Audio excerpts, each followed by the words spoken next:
আমরা কিভাবে এই ওএমআর শিট তৈরি করব? আমরা যখন কোনো চাকরির পরীক্ষা বা কোনো একাডেমিকের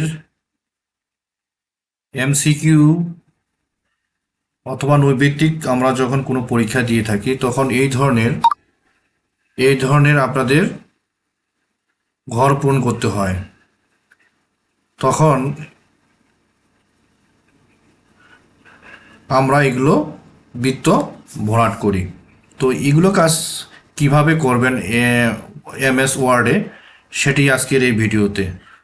তো আপনারা দেখতে পাচ্ছেন স্ক্রিনে যে এই ধরনের দেওয়া আছে, এ বি সি ডি এই আকারে দেওয়া আছে। তো আমি এটাকে প্রথমে ইরেজ করে দিচ্ছি। এটা আপনারা কিভাবে তৈরি করবেন?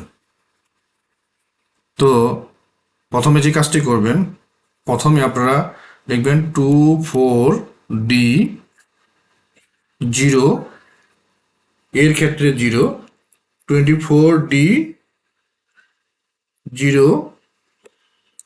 Alter x. দেখেন এ হয়ে গেল। এরপরে স্পেস দিবেন। স্পেস দেওয়ার পরে এখন বিটাকে কিভাবে নিয়ে আসবেন? আবার একইভাবে 24D এর পর আমরা এখানে এর ক্ষেত্রে 0 দিয়েছিলাম, এখানে আমরা ডি এর পর আমরা 1 দেব। এরপরে অল্টার এক্স। আবার আমরা একটা স্পেস দিব। স্পেস দেওয়ার পরে আবার আমরা 24D, আমরা বি এর ক্ষেত্রে কি দিয়েছিলাম? বি এর ক্ষেত্রে আমরা 1 দিয়েছিলাম, এখানে আমরা 2 দেব। অল্টার এক্স, সি হয়ে গেল। আবার স্পেস দিবেন। আবার 24D, এবার আপনারা কি দিবেন? 3 দিবেন। অল্টার সরি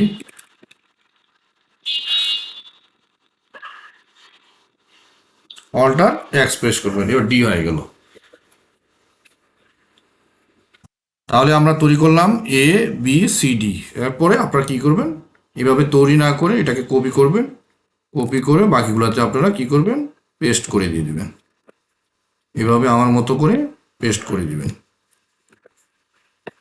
তো এভাবে আমরা ওএমআর শিট আমরা এভাবে তৈরি করতে পারি এমএস ওয়ার্ডে। ধন্যবাদ সকলকে।